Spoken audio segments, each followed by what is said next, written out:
Voltamos com síntese o julgamento da denúncia contra o ex-ministro da Fazenda Antônio Palocci no caso da quebra de sigilo do caseiro Francenildo da Costa, testemunha na CPI dos bingos. Bom, como vimos no bloco anterior, foi apresentada uma questão de ordem, ela foi superada. Na sequência, na primeira parte da sessão plenária, começou a apresentação das chamadas sustentações orais. No caso, na primeira parte da sessão, houve a manifestação do Ministério Público, do Procurador-Geral da República. Houve um intervalo, depois a sustentação oral dos advogados dos acusados e aí o voto propriamente dito do relator.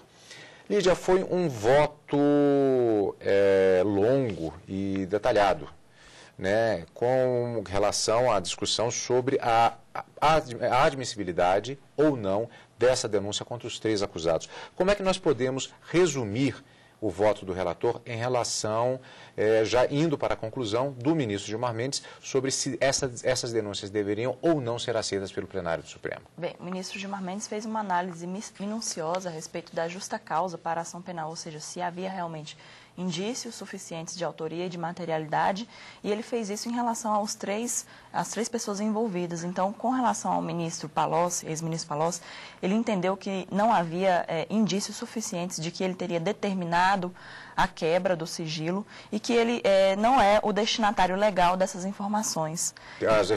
A quebra do sigilo, normalmente, ela vai para a chamada COAF, que é o órgão... que é o Conselho Administrativo da própria Caixa Econômica Federal. Então, toda vez que há alguma coisa que pode presumir-se que está errada em uma determinada conta de alguém, não se deveria encaminhar a um ministro da Fazenda os dados daquela pessoa, e sim a esse conselho, para que houvesse apuração. Isso é feito automaticamente, por exemplo, se eu tenho uma conta na Caixa Econômica e tem uma movimentação, vamos supor, mensal, sei lá, vou chutar um número qualquer, de R$5 mil, e de repente eu tenho uma movimentação de 300, 400, 500 mil reais, suspeito isso, automaticamente já é encaminhado sigilosamente para esse órgão. Isso, esse órgão tem essa finalidade de fazer as fiscalizações no âmbito da Caixa Econômica Federal. Foi vendido um apartamento, fica constatado isso e tudo bem. Isso, até mesmo para fins de pagamentos de impostos e etc. Então, o ministro, ele fez essa análise dizendo que não havia na denúncia e nem nos autos indícios suficientes para que o ministro Palocci fosse denunciado por essa quebra de sigilo. Ou seja, é como se os dados chegassem até ele, mas ele não tinha feito a determinação para que isso acontecesse. Então, ele não poderia ser considerado nem partícipe, nem coautor da quebra do sigilo. Resumidamente, no caso dos outros 2, a denúncia foi aceita do ponto de vista do ex-presidente da Caixa Econômica Federal e também foi rejeitada em relação ao assessor de imprensa do Ministério da Fazenda. Isso. Quanto ao assessor, também entendeu que não houve indícios de que ele participou da divulgação dos dados, mas quanto ao presidente da Caixa Econômica, entendeu-se que ele agiu de forma incorreta quando repassou os dados tanto ao ministro quanto, não se sabe ainda, vai haver uma apuração sobre esse repasse à imprensa. Isso foi o voto, são as conclusões do voto do relator do caso, que nós vamos rever o trecho final agora. Não havendo elementos mínimos a confortar o trânsito da denúncia e a instalação da ação penal, impõe-se a rejeição da peça acusatória em face do denunciado Antônio Palocci Filho. O mesmo raciocínio adotado quanto ao denunciado Antônio Palocci Filho se aplica ao denunciado Marcelo Neto, cuja suposta conduta de participar da revelação à imprensa dos dados está no desdobramento das ilações feitas em relação ao primeiro. Como Antônio Palocci, Marcelo Amorim Neto não pode ser sujeito ativo da espécie do delito que aqui se cogita, que na modalidade de revelar é crime próprio. Não há indícios mínimos de que tenha participado da ação própria ou do seu desígnio, a revelação ilegítima dos dados bancários por quem os detinha legitimamente, de forma que a esse denunciado deve ser estendido o decreto de rejeição da denúncia. A lei, a par de não assegurar ao ministro da Fazenda e ao assessor de imprensa o acesso aos dados sigilosos, não os obriga ao sigilo, sim àqueles que manipulam por atribuição funcional as informações sobre a movimentação bancária. Quanto ao denunciado Jorge Eduardo Levi Matoso, sua conduta não se insere necessariamente no mesmo raciocínio, já que estava autorizado a buscar os dados, mas não a divulgá-los a terceiros, tendo-os entregado, como ele próprio afirma, os extratos, tendo entregado, como ele mesmo afirma, os extratos ao então ministro da Fazenda, revelando seu conteúdo sigiloso. Quanto a este, portanto, tenho como presentes os elementos necessários ao recebimento da denúncia. Mesmo em se tratando de denunciado sem prerrogativa de foro, considerando que sua conduta não poderia ser examinada separadamente da conduta de Antônio Palocci Filho, por estar com ela absolutamente imbricada, concluo que compete a esta Corte, no desdobramento lógico da decisão quanto ao primeiro, concluir pela viabilidade da denúncia em relação a Jorge Eduardo Levi Matoso, ainda que o feito doravante venha a tramitar perante o primeiro grau de jurisdição. Por todo exposto, concluo o meu voto por rejeitar a denúncia contra os denunciados Antônio Palocci Filho e Marcelo Amorim Neto, acolhendo-a em relação ao denunciado Jorge Eduardo Levi Matoso, determinando a remessa dos autos ao primeiro grau de jurisdição para prosseguimento da ação penal. É como voto. Normalmente a votação se dá a partir do que pode se chamar do ministro mais moderno, ou seja, o último que passou a integrar a Corte, o Supremo Tribunal Federal. Mas pode haver um pedido de adiantamento de voto, um outro ministro que votaria posteriormente pediu para adiantar o voto.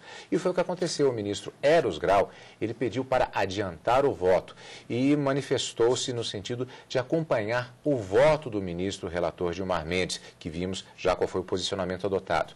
Vamos rever, portanto, o voto do ministro Eros Grau. O então ministro da Fazenda poderia ser, em tese, coautor do delito, se e quando comprovado que determinou a revelação da informação.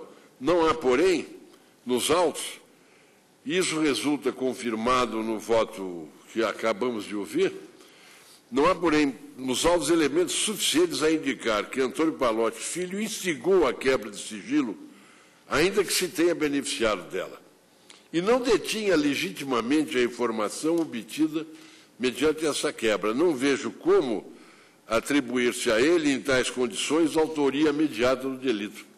O mesmo há de ser dito também em relação ao acusado Marcelo Amorim.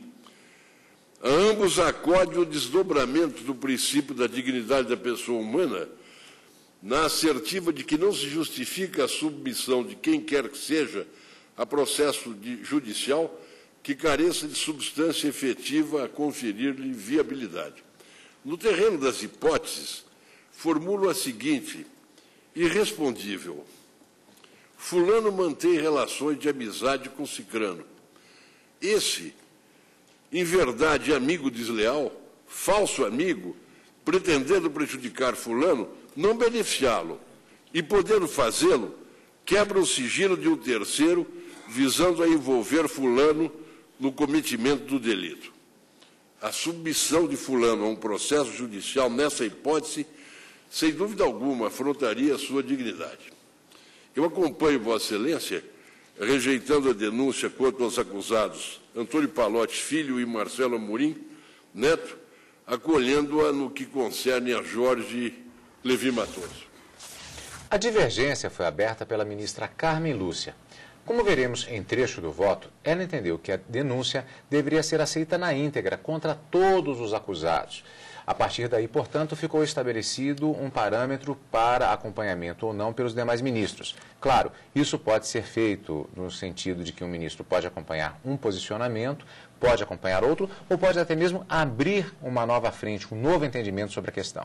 Neste caso, vamos rever o pronunciamento da ministra Carmen Lúcia, que reviu os dados constantes da denúncia e chegou à respectiva conclusão.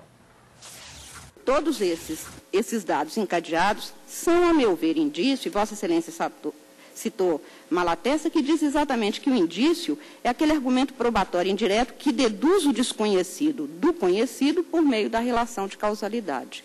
Exatamente disso aqui, desse encadeamento, é que nós temos estes dados que Vossa Excelência pergunta no voto. A quem aproveita?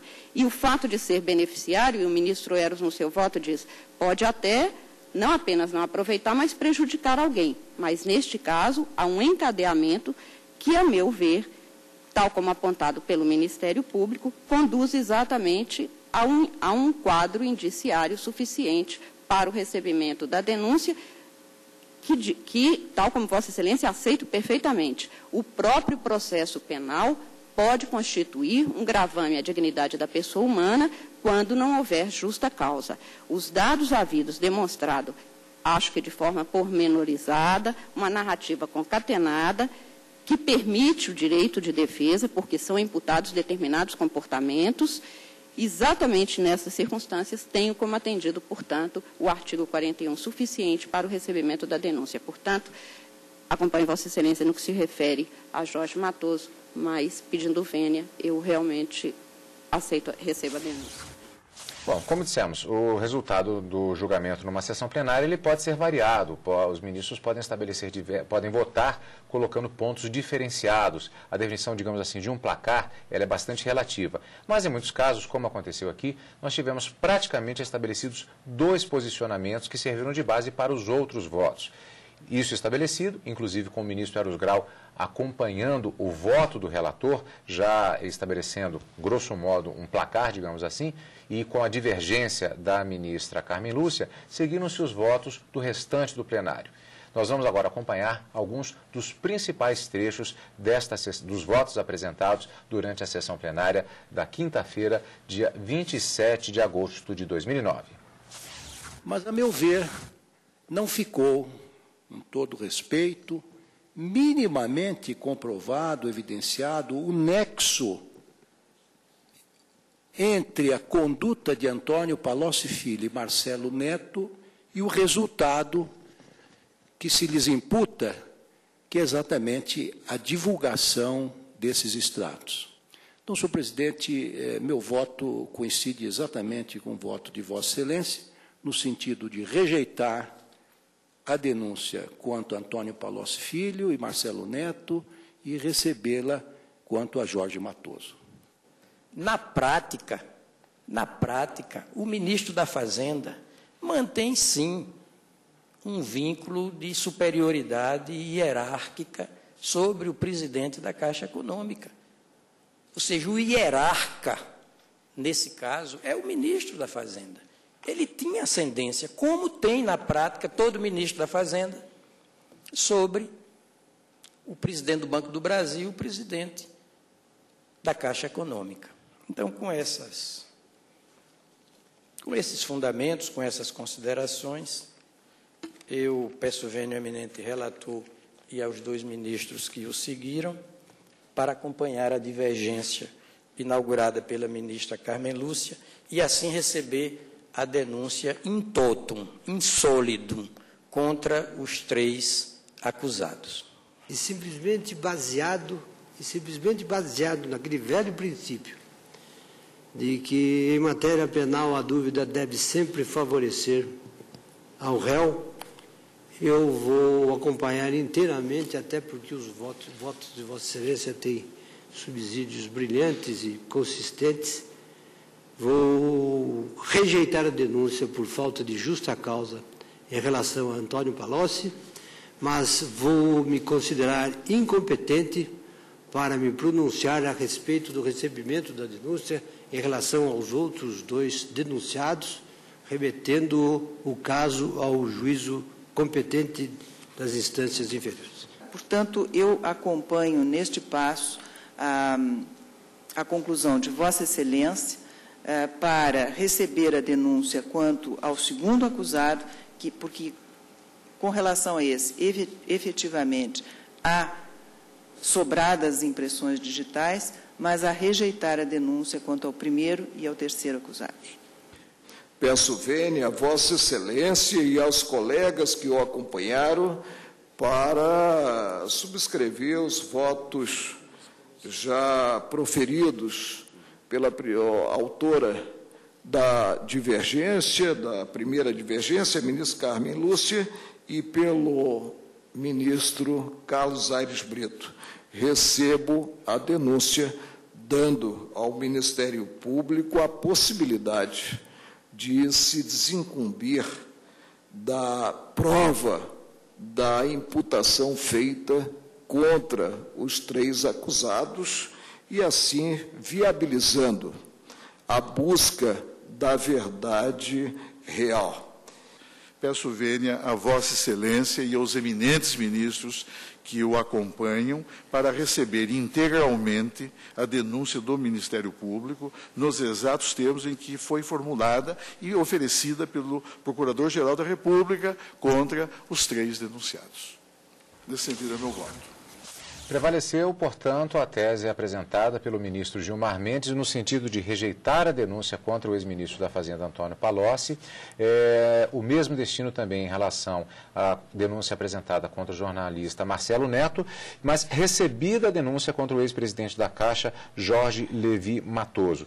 2 pontos apenas, Lídia. Houve uma ressalva, inclusive, apresentada pelo ministro César Peluso, com relação à competência para julgamento, já que, rejeitada a denúncia contra o deputado federal e ex-ministro da Fazenda, Antônio Palocci, o Supremo não poderia julgar. Portanto, esse processo vai para uma outra instância, nesse caso. Isso mesmo.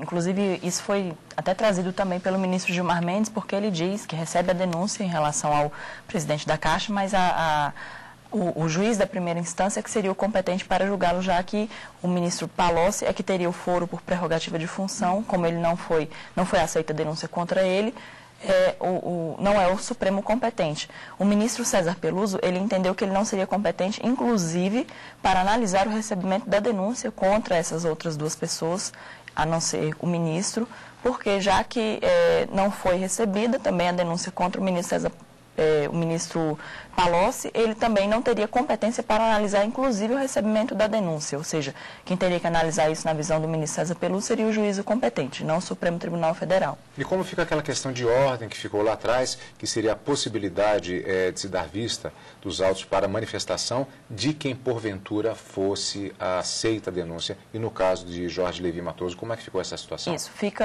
o Ministério Público fez essa proposta na denúncia, como o processo vai seguir agora para a primeira instância, o juiz responsável pelo caso é que vai dar a vista a esse acusado para que ele se manifeste sobre a possibilidade de aceitar a proposta do Ministério Público e suspender o processo. E aí depois o juiz responsável analisa e impõe as condições para a suspensão desse processo. Bom, este foi talvez um dos principais destaques da semana, foi o julgamento que foi realizado, tomando a íntegra da sessão plenária da quinta-feira, dia 27 de agosto.